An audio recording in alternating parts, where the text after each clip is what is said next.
دوستان عزیز، فصل سرما رسید و اکثریت از هموطنان ما بی‌وضاحت هستند و حتی لباس مورد نیاز به خاطر سپری کردن این فصل سرما ندارند. از شما تقاضا میکنیم لباس هایی که مازاد بر پوشاک شما است و در خانه نگهداری میکنین کهنه است، اون لباس ها را در آدرس هایی که شما مشاهده میکنین میشه در آدرس ها تسلیم کنین. ما ان شاء الله در کمال امانت داری به فقرا تسلیمش میکنیم. و همچنان خانواده هایی است که در قسمت های از کوه ها، حتی با وجود که در یک شرط بسیار طاقت فرسای اینا زندگی میکنن و زمستان هم از جهت دیگه و حتی مواد ندارن که اونمو فضای خانه رو باسته از بخاری که گرم بسازه، حتی اونمو وسیله هم ندارن. رسول الله صلی الله علیه و سلم مهربانی میکنند که صدقه خشم و غضب الله را دور میسازه. بنابراین شما میتونین که هم دوستایی که خارج از کشور هستن از طریق اکانت نمبر بانکی ما که در اروپا است و شما مشاهده میکنین میتونن دستگیری کنن و همچنان عزیزایی که در داخل از کشور هستن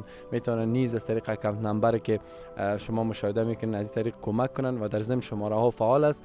آدرس ها شما در زیر این ویدیو مشاهده میکنین، از طریق میتونین هموطنان ما را دستگیری کنین. السلام علیکم و رحمت الله و برکاته.